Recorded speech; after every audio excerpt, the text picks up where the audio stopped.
सबैजनालाई नमस्कार। आजको भिडियो विशेष गरी हजुरहरूको लागि बर्दिया होमस्टे पार्ट 2। पहिला पनि मैले होमस्टे सञ्चालन गरेका जुन कम्युनिटीसँग चाहिँ मैले कुरा गराएको थिएँ भने यसमा चाहिँ होमस्टे सञ्चालन गर्ने पर्सनल व्यक्तिसँग चाहिँ कुरा गराएको छु। कसरी उहाँहरूले टुरिज्मलाई जोड्नु भएको छ त कृषिसँग र कृषिलाई टुरिज्मलाई कसरी जोड्नु भएको छ भनेर यो कुराको बारेमा हजुरहरूलाई जानकारी दिँदैछु। पछाडिपट्टि तपाईँहरूले हेर्न सक्नुहुन्छ लटरममा आलुदेखि लिएर सागहरू सबै कुराहरू उहाँहरूले चाहिँ यसरी उत्पादन गर्नुभएको छ। यो उत्पादन गरेको चिजलाई उहाँहरूले कसरी चाहिँ बिक्री वितरण गर्नुभएको छ भनेर र अर्को एउटा उदाहरण के छ भन्दाखेरि यहीँ घरै बसी बच्चा पालिकन मासिक 1.5 लाखसम्म चाहिँ उहाँले बचाउनु हुन्छ भन्ने कुरा पनि गर्नुभएको छ। अब त्यहीसँग हामी कुरा गर्छौँ है त। र बर्दियाको यो चाहिँ ठाउँको एड्रेस मैले तलपट्टि डिस्क्रिप्सनमा सबै दिएको छु, कसरी जाने सम्पर्क नम्बर पनि राखिदिएको छु। तपाईँहरू एकचोटि अवश्य भिजिट गरिदिनु होला यो ठाउँमा। अहिले कार्यक्रममा स्वागत गर्न चाहे दाइले आफ्नो परिचय भनिदिनुहोस् न, हामीलाई आफ्नो नाम भनिदिनुहोस् त। एमराज योगी। र यो कुन ठाउँ हो दाइ? यो कुन ठाउँमा पर्छ तपाईँको जुन यो घर फार्म र जसरी तपाईँले होमस्टे सञ्चालन गर्नुभएको छ यो कुन ठाउँमा पर्छ दाइ? यो पनि भनिदिनुहोस् न हामीलाई। पहिलाको साबिक सूर्यपेट हो, अहिलेको हाल मधुवन नगरपालिका 1। मधुवन नगरपालिका 1 मा यो पर्छ। हजुर। ल कति वर्षदेखि तपाईँहरूले यसरी पर्यटनलाई जोड्दै होमस्टे राख्दै कति वर्षदेखि चाहिँ यो सञ्चालन गर्नुभएको छ? यसको बारेमा पनि केही जानकारी दिनुहोस् न। अहिले 11 वर्ष भयो सर। 11 वर्षदेखि तपाईँले जस्तो यो पर्यटन व्यवसाय होमस्टे चाहिँ सञ्चालन गर्नुभएको छ? हजुर। रेगुलर 11 वर्षदेखि? रेगुलर 11 वर्षदेखि। ल अब कुन ठाउँबाट चाहिँ मानिसहरू आउनुहुन्छ, के छ यसको बारेमा पनि जानकारी दिनुहोस् त। तपाईँको काठमाडौँ, पोखरा, हजुर, त्यसपछि हाम्रो चितवन, दाङ, बाहिरबाट विदेशीहरू आएर बस्ने त्यस्तो अहिलेसम्म भएको छ कि छैन? छ सर, आउनुहुन्छ। अनि जस्तो यो व्यवसाय गर्दाखेरि तपाईँले टन्न पुरै खेती किसानी गर्नुभएको रहेछ, बजारबाट सामानहरू खरिद गर्नुपर्छ कि पर्दैन? आफ्नै उत्पादन तपाईँहरूले खुवाउनुहुन्छ कि के छ? यसको बारेमा पनि केही जानकारी दिनुहोस्। हामीहरू बजारबाट केही पनि खरिद गर्दैन सर, आफ्नै उत्पादनबाट सबै हामीहरू गर्ने सर। के उत्पादन गर्नुभएको छ? हामीहरूले अब काउली भयो, टमाटर, आलु, अनि त्यसपछि तपाईँको साग भयो, अनि त्यहाँदेखि धान आफ्नै खेतको भयो। हजुर। अनि त्यो खुर्सानीहरू पनि आफै रोपेर सबै त्यो बजारबाट हामीहरू खरिद गर्दैन सर। अनि जस्तो यो होमस्टे तपाईँले सञ्चालन गर्नुभएको छ, होमस्टे सञ्चालन गर्दाखेरिका जुन नियम कानुनहरू छ, कसरी तपाईँहरू यहाँ समाजसँग जोडिनु भएको छ कि तपाईँ आफै इन्डिभिजुअल गर्नुभएको छ, यसको बारेमा नि भनिदिनुहोस् न। हामी समाजसँगै जोडेर गरिराखेका छौँ सर। कसरी काम गरिराख्नु भएको छ सर र एकचोटि भनिदिनुहुन्छ के छ? जस्तो कुनै पनि मान्छे घुम्न आयो भने कसरी तपाईँहरूले सम्मान सत्कार गर्नुहुन्छ र कसरी तपाईँले घरसम्म चाहिँ ल्याउनुहुन्छ र उहाँहरूलाई कसरी बिदाई गर्नुहुन्छ, यो सबै कुराहरू भनिदिनुहोस् त। उहाँहरू आउनुभयो भनेपछि पहिला अब फोन मार्फतबाट आउनुभयो भनेपछि उहाँहरूलाई रुट थाहा भएन भनेपछि हामीहरू ठाकुरद्वाराबाट हजुर यहाँसम्म ल्याइ पुर्याउँछौँ सर। हजुर। अनि त्यसपछि उहाँहरू आइसक्नु भयो भने चाहिँ हामी स्वागत गर्छौँ। हजुर। अनि पानी दिन्छौँ खाना उहाँ सरहरूलाई। अनि त्यसपछि अरू चाहिँ त्यो फुल दिएर हामी टिका ग्रहण गर्छौँ। अनि बिदाई गर्नेलाई फुल दिएर हजुर अनि टिका गरेर खुवाइसकेपछि उहाँहरूलाई। अनि यहाँ जस्तो बसेको व्यवस्था छ नि, जुन बसेको खाएको व्यवस्था तपाईँहरूले कसरी लिनुभएको छ, के छ त्यो रेटहरूको बारेमा पनि थोरै जानकारी दिनुहोस् न हामीलाई। अब प्याकेजमा प्राय गरेर अहिले प्याकेजमै छ सर, के अरे हजुर।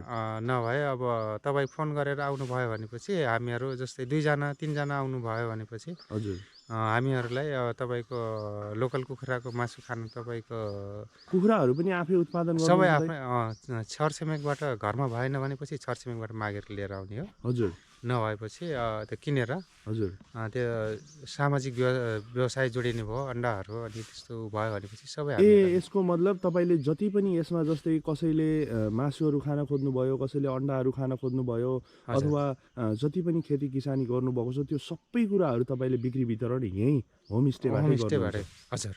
बाहिर लगेर बेचिराख्नु पर्दैन सर। लगभग मासिक महिनामा चाहिँ कति जति टोलीहरू आउनुहुन्छ, के छ यसको बारेमा पनि जानकारी दिनुहोस् न। तपाईँको महिनामा त्यही 1-2 हप्ता खाली हुन्छ, 2 हप्ता जति खाली हुन्छ, बढीमा भनेको नभए खाली हुँदैन सर। मतलब यो जस्तो 1 महिना 2 महिनामा चाहिँ कहिलेकाहीँ मात्र खाली हुने हो, नत्र भने खाली चाहिँ हुँदैन सर। जस्तो यो होमस्टे सञ्चालन गर्दै गर्दाखेरि तपाईँहरूलाई सरकारको सहयोग के छ, के कुराहरूमा चाहिँ सहयोग पाउनुभएको छ, नगरपालिका गाउँपालिकाको सहयोग के छ, यसको बारेमा पनि जानकारी दिनुहोस्।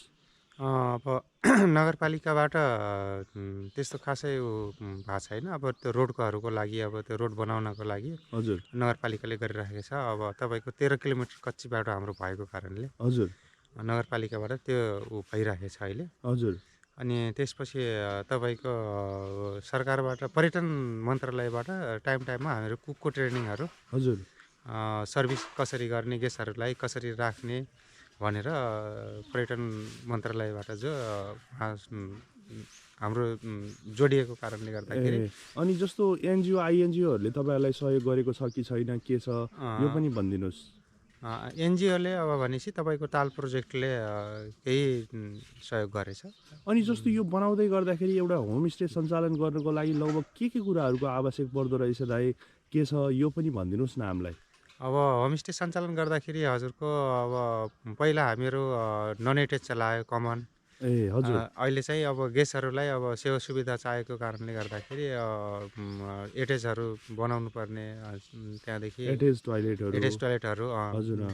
अनि खानामा चाहिँ यस्तो भएन उस्तो भएन भनेर कमेन्ट आउने कुरो त भएन, किनकि यो टिपिकल गाउँतिरकै कुरा होला। अनि त्यसपछि अरू कुराहरू केमा ध्यान दिनुपर्ने रहेछ, कसैले होमस्टे सञ्चालन गर्न खोज्यो भने यो पनि भनिदिनुहोस् न हामीलाई।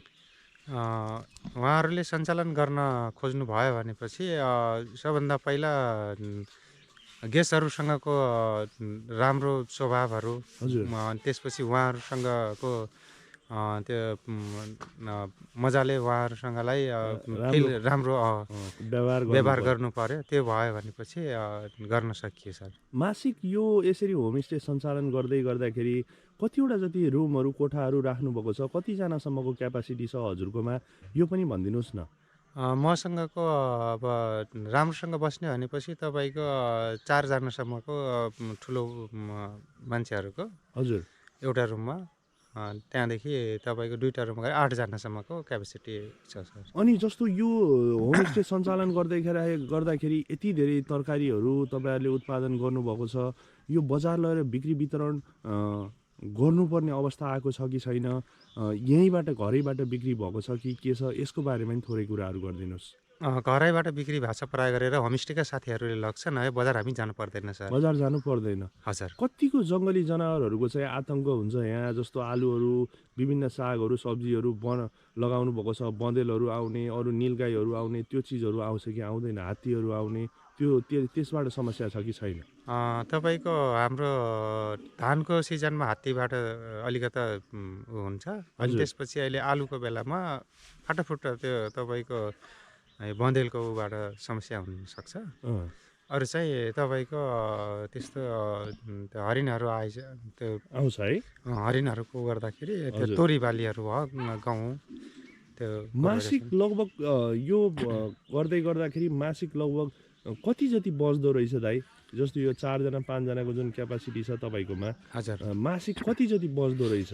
मासिक तपाईँको सबै कटाएर, खर्च कटाएर 1.5 लाखसम्म बच्छ सर। 1.5 लाखसम्म तपाईँले मासिक बचाउनुहुन्छ है? हजुर। खुसी हुनुहुन्छ यो पेसामा?